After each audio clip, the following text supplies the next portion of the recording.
gonna get this work, nigga. I killed you. Hold up. We gonna get this work. All right. What's going on, y'all? This is Clarence Jr. It's been a good minute since I went live on this channel, right? But I'm going to start using this channel a lot more and going live and just doing content more consistently because I feel as though there's a need for certain conversations to be had. Now, what we're going to talk about today is something that's been talked about a lot. However, the manner in which we're going to talk about it is going to be different. That's the thing, right? That's the difference.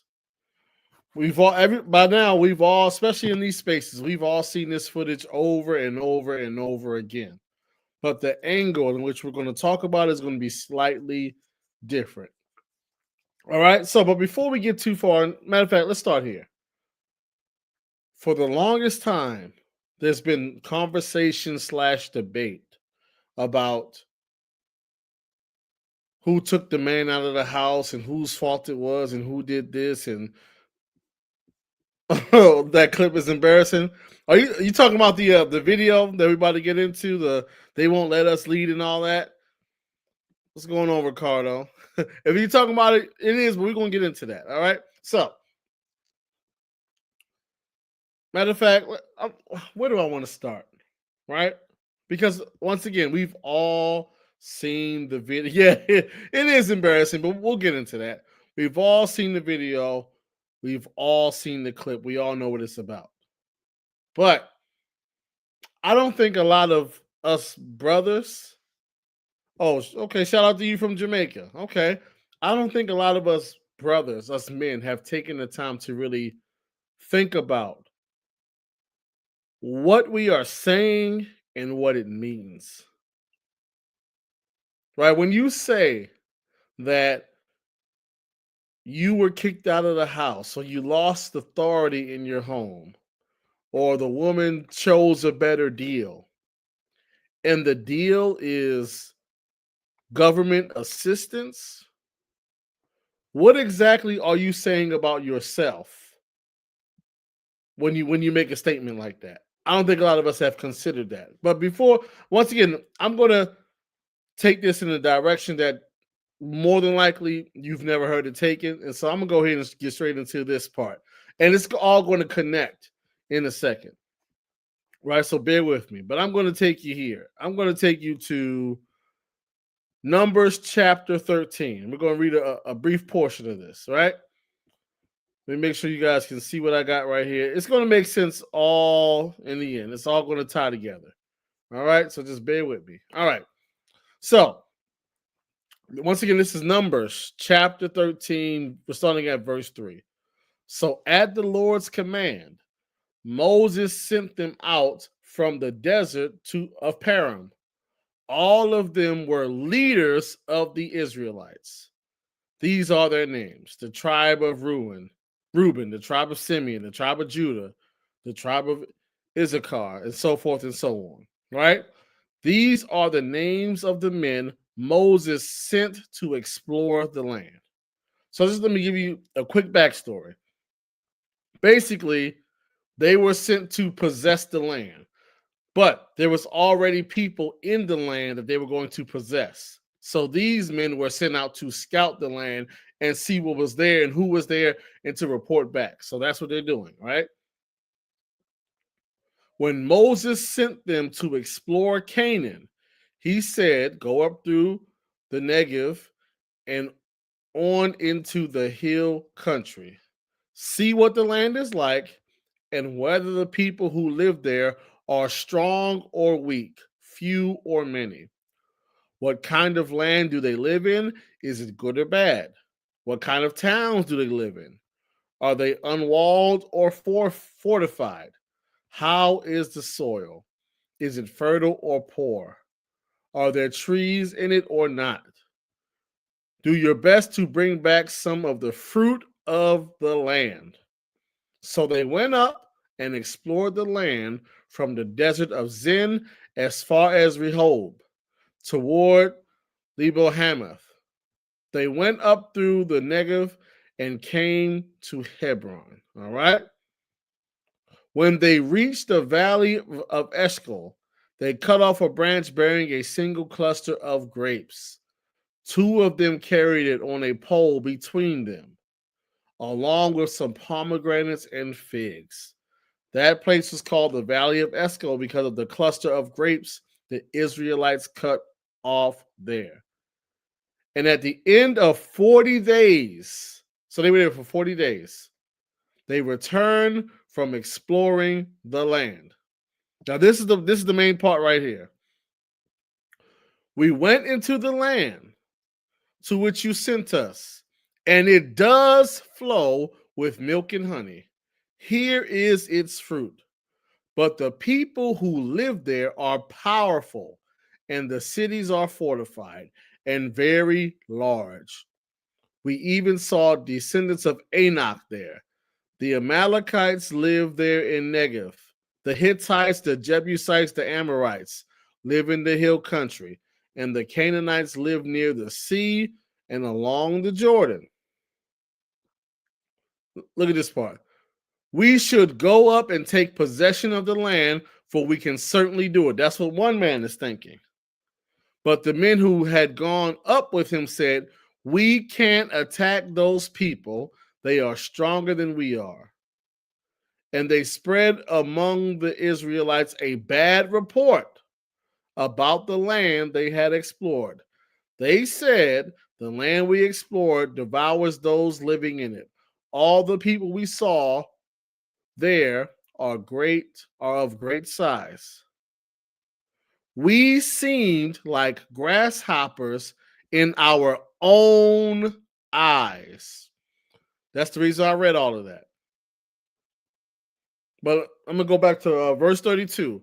And they spread among the Israelites a bad report about the land they had explored. Last part. We seem like grasshoppers in our own eyes. Now, why did I read that? I read that for a reason. Because, in my opinion, that's what's going on with a lot of black men these days. Because once again, let's recap what happened. They were going to possess the land. So they sent some men to scout out the land. The men went out there and they scouted the land. They said, oh man, it's flowing with milk and honey, and it's got this and it's got that. They said, okay, can we possess it? Can we have it? One man said, yeah, we can go out there. We can definitely take it. The rest of the men, not only did they not believe that they could take the land, but they went out and put that same thought into all the rest of the people. It says they spread a bad report across the land. They had low self-worth. They had low self-esteem. They didn't have a vision. And they spread that to everybody around. I just want you to think about some of the stuff that goes on in some of these manosphere or red pill or men's spaces and how they talk about what men can have, what men can do, how women feel about men. And I want you to think, does that sound familiar? Does it sound familiar? Doesn't it sound just like what we hear in these spaces? How men go all around and tell you, you can't be married. You can't trust a woman. You can't keep a woman. She's not going to be faithful to you. She's not going to do this for you. Spreading a bad report across the land because they have low self-esteem. If you go back that last sentence, we were in comparison to them, we are grasshoppers in our own eyes. In other words, we see ourselves as low, as less than, as beneath. Now, I'm going to go ahead and play these clips, and I'm going to stop them and get back into them, and you're going to understand why I read from Numbers 13. It's all going to connect. So let's go ahead and get into this video that we've all seen a million times before. Let's go ahead and pull it up. All right. Reporter for the Chicago Daily Defender, and as a black woman married to a black man, I become deeply aware of the effects of this new black revolution on the relationship between black man and black woman. I see it among my own friends, and I also see it in my home. But the most revealing and the most vocal statements about what the new black man expects from the new black woman came when I met with a group of young... I'm going to stop it right there for just one quick second to make this point. Understand that when we talk about the new black woman or the modern black woman, mainly what we're talking about is a woman with a job.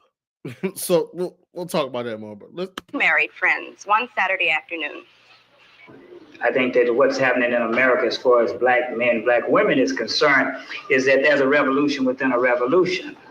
We are fighting our own woman. Our woman will not allow us to emerge as black. Stop right there.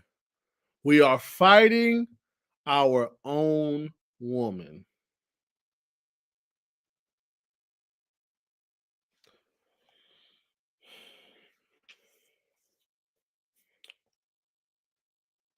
If we're going to be honest, just that right there sounds weak. He said, we are fighting our own woman. Then he said, our woman will not allow us. Well, it's getting worse. I'm going to go back a couple seconds so you can hear that part about being allowed. Revolution within a revolution. We are fighting our own woman. Our woman will not allow us to emerge as black men. No. But wait.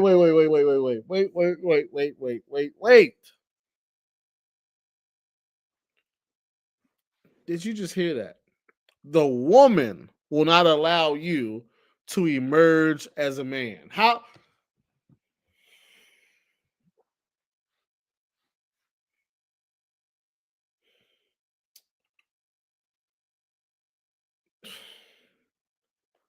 The woman will not allow you to be a man. How? Okay. Our black women who has been put in this role of aiding white America, white structure, and castrating the black male has continued doing this. She cannot live with us. It's not that we can't live with her. Are you black? Wait. Once again, this whole aiding white America and castrating the black man, understand that all of this is coming about because now black women have jobs. Like this is wild. It's just like all of this because now women can make their own money. Like, come on, man. I always had a problem with the so-called black males making statements such as black women won't let me be. Exactly. What you mean she won't let you be a man? How do you need someone else to let you be not only someone else, a woman? You need a woman to let you. Lord have mercy. Okay, we're going to keep going. A revolution within a revolution because, okay, let's keep going. Blaming us? Are you saying that it's our fault that this happened? No, I'm not blaming black America women. I just said that I'm blaming the system. They are victims of the system like the black male. Well, why do you say that we are castrating you? You say that you want to be the leaders. Okay, well, what about the black professional woman? Are you saying that there should be no black professional woman? Are you trying? Oh, here we go. That was a good question. I wish you just would have stopped right there. How are we castrating you? And then she says, what about the black professional woman? Basically, she's saying, listen, all of this because we got jobs now? Like, that's kind of okay. Trying to deny black women the right to be creative, the right to function. We're not asking for you to take a back seat. We're saying that you have got to be astute enough and can view the situation well enough, but you just automatically know what your role is and step back. And whenever hold on, I hope it sounds like he said we're not asking you to take a step back. We just want you to know your role and step back. Hold on, let me go back. Let me I know he ain't just say that. We're saying that you have got to be astute enough and black women the right to be creative, the right to function. We're not asking for you to take a back seat. We're not asking you to take a back seat. Okay. We're saying that you have got to be astute enough and can view the situation well enough where you just automatically know what your role is and step back. He said, "Oh my." It's like he said, "We're not asking you to take a back seat. We asking you to know your role and just automatically take a step back." It's like on the Chappelle's show with Rick James. He was like, "I'll never step on people's couch. What do you mean?" Then he turned right around and said, "Yeah, I stepped on his couch. He could buy another couch." It's like, hold on. You just said you wasn't saying that. Then you turned right around 5 seconds later and said it. Okay. Oh, come on, brother. But okay. But listen to what. Okay. The right to function. We're not asking for you to take a back seat. We're saying that you have got to be astute enough and can view the situation well enough where you just automatically know what your role is and step back. And whenever you want to have that aggressive thing, this is the thing that the young black man today is not going to tolerate. My old man tolerated because his old man tolerated. It came up for years and years and years. But today, the young black man is not going to take it. He's going to be out there as a leader. White America. Oh man. Let's just be real. How often, how many times have we heard people in these spaces say what they're not going to take and what they're not? Okay. Well, I need you guys to. Matter of fact, we'll get to that. Let me play a little bit more. Is use black women to keep the black male in his place. And you're still aiding him by saying, well, we are qualified. We want to work. We can help. Okay. Wait. It's just so bad what's going on here. He just said the white man, the black woman is aiding the white man in keeping the black man down because she's working. She has a job. The fact that she wants to earn her own money and take care of herself, and give herself options and freedom, that is a hindrance.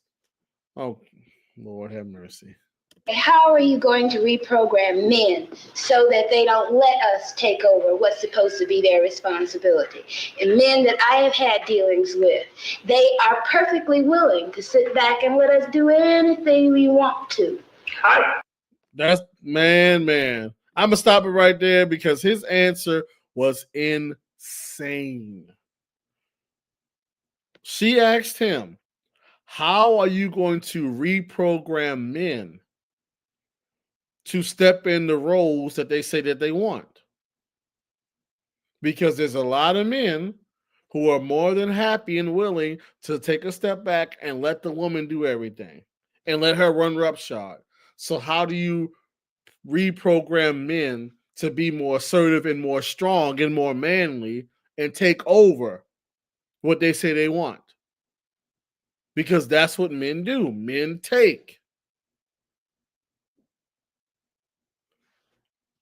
Listen to his response.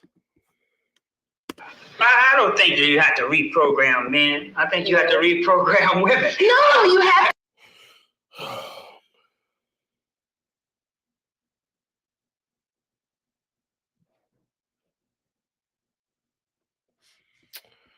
How often do we hear things like that in these spaces? That is all these different issues and all these different problems, but you know what you got to do? You gotta fix the women. You gotta get. It's funny you asked that because we're gonna get to him in a second. Think about that. No matter what issue the man has, no matter what shortcoming the man has, no matter what problem the man has, the solution to the man's problem is always something that the woman has to do. And this is going, I think this was 1968. Something like that. I gotta play that one more time because I couldn't believe he really said that. Are perfectly willing to sit back and let us do anything we want to. I don't think that you have to reprogram men. I think you have to reprogram women. She just asked him, men say they want to be leaders. So how are you going to reprogram men to start acting like leaders? And he said, you know what? We got to fix the women. Oh my goodness. Come on, man. This is crazy. Oh, you have to reprogram the man so that he will forcefully take what belongs to him, because you know women, as long as we can get, we're gonna get, and it's part of our being. We're going to do anything to you that you let us, whether we want to or not. You don't want to live on the level of income. She's telling this man flat out that men lead. Men lead. They handle their business. They take control. So how are you going to program men to start taking control? And his answer was, I'm not. Instead, what I want to do is I want to program women to fall under the leadership of weak men. Crazy. But that's not even the worst part, right? And this is why, to tie everything in, this is why I read that scripture, or this is why I played this video, because I'm going to show you one last clip from a fan favorite of this channel, BGS Idmore, right? So BGS Idmore recently did, and this kind of got the ball rolling on this conversation, right? BGS Idmore recently did a video where he was talking about the man being kicked out of the house and so forth and so on, right? But what I have to do is I have to give BGS Idmore his credit, because he spoke some truth. The truth that he spoke was this. He's saying that the man being kicked out of the house was a euphemism, right? That men weren't literally kicked out of the house. He's saying that the women took a better deal. And that's what he said verbatim. And that's what really got the ball rolling on this whole conversation. Because I said, hold on. You mean to tell me that black men have resigned and they themselves believe that government assistance, welfare, food stamps is a better deal for women than them? That's why I read what I read. We are grasshoppers in our own eyes. Because I don't know about you, but me personally, I don't believe that government assistance is a better deal for a woman than me. I don't, me personally. I don't believe that a woman getting a job makes me obsolete. Me personally, I don't believe that. I don't believe a card that you can swipe once a month and get you some food and a rent controlled apartment in a not so nice side of town and all that. I don't think that's a better deal than what I can offer. I really don't. And guess what? If there are women out there who believe that it is a better deal, that's not the type of woman I want to deal with in the first place. So I wouldn't be offended and I wouldn't be mad, because I'm not in that market anyway. A woman having her own job and her own money, that don't make me obsolete. That don't mean I can't lead. That don't mean I don't have no options out here. I offer a whole lot more than a job, than a paycheck. And I got one of those too. But outside of that, there's a whole plethora of benefits that come along with being with a brother like myself. But that's how I feel about me. What I realize is a lot of men don't feel that same way about themselves. And they'll say women don't feel that way. Some women may not, but guess what? The women who do not are not my concern, because women with that mentality, quite frankly, they're not in my sphere. They're not in my world. I've made conscious decisions to live in certain places, so I won't be around those women, is what I'm saying, right? Number one. It's wild, you know? You have grown black men who are telling you that they believe that when women decided to take the government assistance over the leadership of their black partners, who they may or may not have had kids with, that the woman took the better deal. They think the government assistance is the better deal. We were grasshoppers in our own eyes. So let me go ahead and play with, because you think I'm joking. Trust me, I'm not. Agreed to be under the supervision of the Court of Chancery, where judges can make a decision on their children. Daddy became a state. And the father's wishes, the black fathers were basically no longer needed. Yes. So the idea of the black father was no longer needed. She got her independence. She would rather that than struggle with her man. Even Mary Brown said the same thing. Hey, do you blame them? They took the better deal. And they took the better deal. Okay, there's videos out there. I didn't go look it up where on Hezekiah News. Okay, there was and she was Puerto Rican. She wasn't black, well considered. But the thing is, okay, she had 5 kids out of wedlock, and she could not get married to them is because she would lose money by getting married to them. Okay, she would lose 20% of her income just by marrying that dude and trying to depend on his income. Okay, in fact, they call it the welfare cliff even today. No, I don't blame them for taking the better deal, but I want them to tell the truth about it. This young lady told the truth about it. She said that they could tell those Negroes to go. She said. Now you hear what he said. He said women took the better deal. I don't blame them for taking the better deal.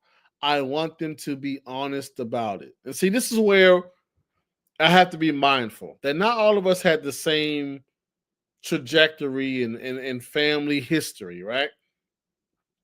Because I'm unfamiliar with this. I'm just being real. Because my mother didn't think my father was a worse deal than the benefits. My father led his home. Welfare benefits wasn't a better deal than my father's leadership. It wasn't a better deal than my grandfather's leadership. Welfare benefits was not a better deal than any of my uncles or great uncles. There's a lot of black men who are unfamiliar with the situation of the women that they are dealing with, feeling as though government benefits is a better deal than having them around. A lot of us are unfamiliar with this because in the situations that we got in with women, there was never even a question of, will I be with this man or will I take these benefits? It wasn't even like a conversation. It wasn't a thought. It's like we wouldn't even know where to begin. And so this is why I also talked, when you go back to that's the text. Because what was one part that was said in there? They went around the land and spread a negative report. They didn't think it was possible. They didn't think they would do it. They thought that they were small.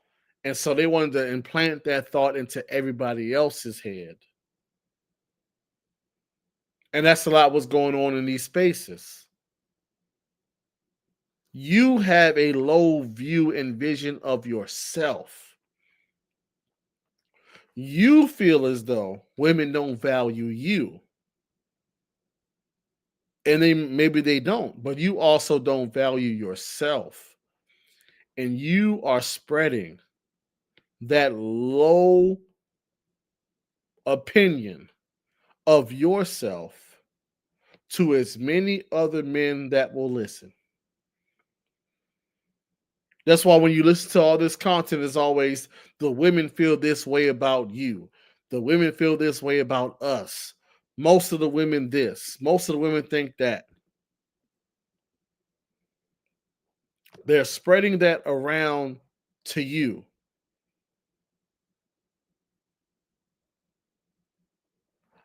I'm just saying, I don't know why you would ever be in a position where you think it's a good idea to take advice from people who legitimately think that government benefits is a better deal than what they can provide. Not too long ago, I had a conversation with BGS Moore, and I'm gonna have to find it and post some of that because I don't know if you guys remember this, but in that conversation, when we were talking about what the white man can provide a black woman versus what a black man can provide a black woman, and I said that I can provide a black woman just as much, the same thing, if not more, a white man can provide her. He thought like it was like the craziest thing on earth. Like, I can't believe you said that. You are tripping. You don't really believe that. Listen, once again, we were grasshoppers in our own eyes. And because we're grasshoppers in our own eyes, what did they do? They spread a bad report across the land. It's really that simple. For whatever reason, a lot of brothers have low self-esteem. And that influences how they see women, how they see relationships, how they see the world. And they are spreading that bad report to anybody who will listen. But once again, keep in mind, some of us, when you talk about the women in our lives thinking that government benefits is a better deal, that's foreign to some of us. Some of us don't know anything about that. Conversations about not being allowed to lead, some of us don't know anything about that. And so it's getting to a point where you're going to have to really think about who you are following and what legacy, what history do they come up under in terms of the men that came before them. It's really that simple. Because a lot of you are following behind men who have low self-esteem. Because once again, the idea that government assistance is a better deal, I don't understand that. The idea that you have in all these issues and problems with being with a woman because now women can have a job and have some money, I don't understand that. Now, don't get me wrong. There's going to be certain women that you may not be able to deal with because of the amount of income that they have or have access to. But let's just be like, we always get mixed up on the numbers.